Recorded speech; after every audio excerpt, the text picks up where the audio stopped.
Welcome to the next session of Purple Day Around the World Homeschooled. On behalf of Purple Day Every Day and the Epilepsy Association, we want to thank you for tuning in. According to one study that we found, about a third of people with epilepsy are unemployed. That's a huge number, but not everybody with epilepsy qualifies to receive disability, which is definitely a challenge as well. There's also a great deal of stigma still associated with people living with epilepsy when it comes to employment, and we have to work together to break that down and create more opportunities for people to be gainfully employed within the epilepsy community. In this session, I'm joined by our special guests from Capability Partnership, Michelle Quinn and Tara Quackenbush. They're here to homeschool us a bit on employment and epilepsy. So let's just start with some basics. What is a seizure? How is it diagnosed? And can you briefly just summarize a few of the major types of seizures for us? Sure, thank you. A seizure is a brief electrical disturbance in the brain, and it disrupts the normal functioning of the brain. So that can happen through different ways. It can affect behavior, it can affect movement, it can affect sensation, it can affect emotions. It's diagnosed usually by a neurologist, and they will, conduct an EEG to look at the brain's activity to figure out where the disruptions are. Some of the different types of seizures are, they're categorized as generalized, partial, and sometimes they're not. It's difficult to determine exactly where they are occurring. Great. Thanks for that quick summary. We have a whole conference about various topics in epilepsy, but I always think it's good to cover some of the basics for anybody newly diagnosed or new to the community. And that brings me to my next question. What is Seizure First Aid, and how does somebody know when to call 911 if they're administering Seizure First Aid? That's a great question. So Seizure First Aid is basically a series of steps that people can take to keep the individual safe and to keep themselves safe as well.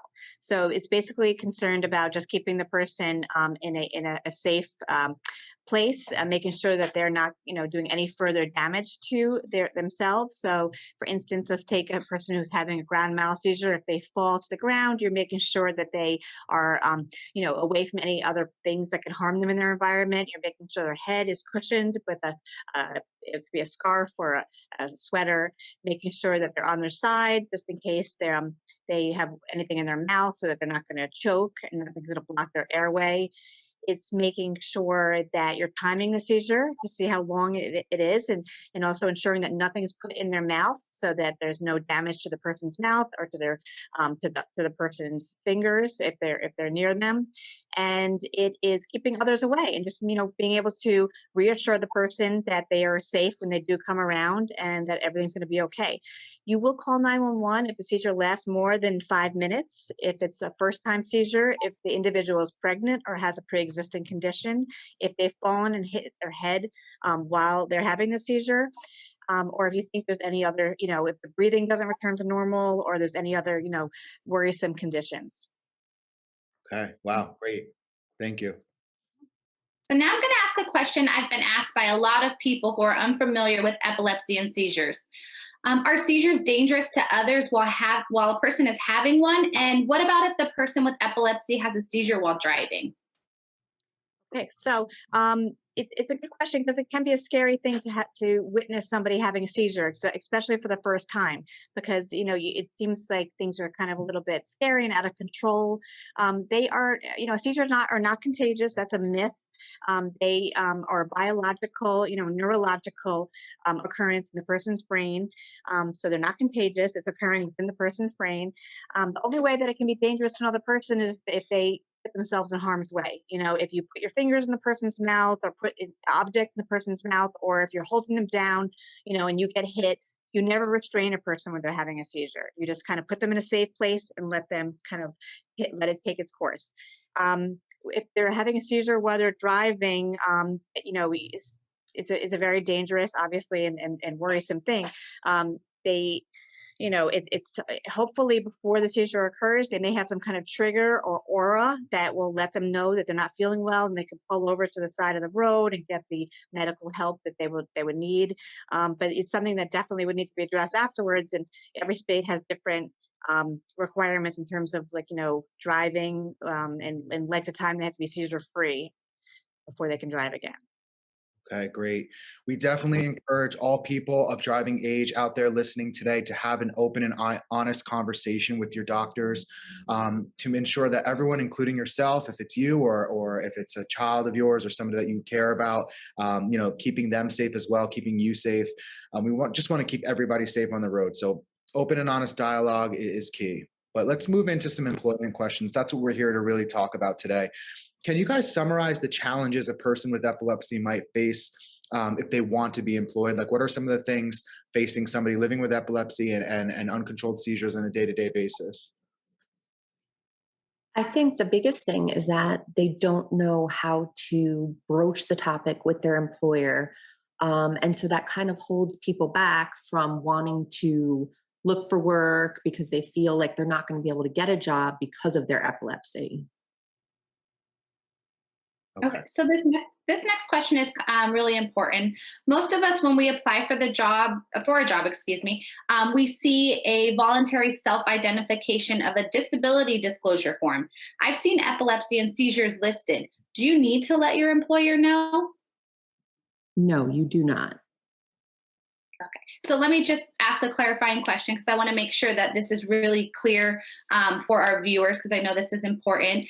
When they're applying for a job and they're filling that form out, it is not mandatory by law for them to disclose epilepsy, correct? Correct. Thank you. Thanks for clarifying. I just want to drive that point home. When anybody's applying for a job out there, when you see that form and you see epilepsy and seizures on that list, we don't have to check that box. Don't feel pressured to. It's important to remember that it's your choice to disclose your epilepsy to your employer. It's important to feel empowered to do that if you want to. And we want you to feel, if you're living with epilepsy out there looking for a job right now, we want you to feel empowered to have the conversations in your household about employment. So that brings us to our next question. What resources are available for a person with epilepsy that's struggling to find employment? I know that a lot of people in our audience experience some troubles getting a job, like all of us. I don't currently live with epilepsy, but in my lifetime, I've experienced troubles. So if you're living with epilepsy and you're experiencing troubles, what resources are out there? Okay, so I'm sure, Tara, you can add to this as well, but I believe, an individual looking for resources to help them to find employment, you would, one of the best things would be to contact Access VR, because they help individuals with disabilities, and they can, link you up with a counselor who can, help you do not only the job search, but resume building, vocational skill building, and coaching, and how to talk to your employer. So that would be a great resource. And other just looking into your community to see other support groups that they may have, and you could talk to other individuals who have been through the process and see what they've done. Yep, I agree with what Michelle said. I think the first step would be reaching out to the local Access VR office, because that's really going to get you hooked up with agencies such as ours, where you'd be able to get assistance from an employment specialist that's going to help you talk about how to disclose, what types of jobs do you want to look for. And then you also have that person there with you who can kind of help mediate between you and the employer. Great. And just a quick clarifying question for people who are not familiar with the phrase Access VR. What does the VR stand for? Vocational rehabilitation. Vocational rehabilitation. Got it. So if you're out there taking notes, vocational rehabilitation. All right, Lena, next question. All right. So suppose someone does want to disclose their epilepsy to their employer. And let me be clear, because we heard this earlier, this is a completely voluntary decision. But can you just give us maybe like an example of what that conversation sounds like? What can they say to their employee? How can they bring it up? Things like that. Sure.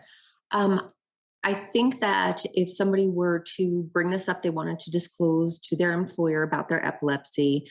Obviously, if they had the services of an employment specialist or a job coach, they can utilize them to help them.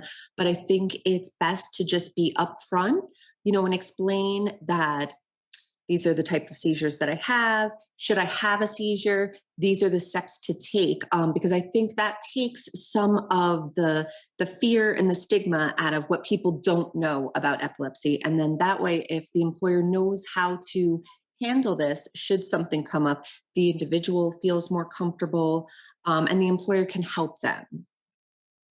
Excellent. And now's a great time to plug our booths. Head over to the Capabilities Partnership booth. You can come to our booth at the conference, Purple Day Every Day. You could check out the Epilepsy Association booth and all the other booths out there and ask about what resources are available to you. I know the Capabilities Partnership is happy to help anybody, get situated on their journey towards employment. So the next talking point I have is in regards to disability. And while we're not specifically talking about that today, we are focused on actual employment. It is important that I take a moment to encourage anybody who does qualify for that disability, and if you have questions, to just stop by booths like Capabilities and others and ask questions, meet other people, talk to people who also might be living with a disability, and ask what they did. If you're experiencing challenges, you can always reach out to us, and we will help get you down the right road you need to go. And if we don't know the answer, we will find somebody who does. And I think Lena has the next question. Okay, so we're going to continue with talking about employers. I know one reason a lot of people don't disclose is just the stigma surrounding epilepsy. So can you just tell us a little bit about the stigma surrounding epilepsy from an employer's perspective, and just speak to the need that for all of us to work together to break that stigma down? Sure. I think, again, it's just a lack of education. So, we've been able to offer our services to employees or to employers, to explain what happens again when somebody has a seizure, what to do.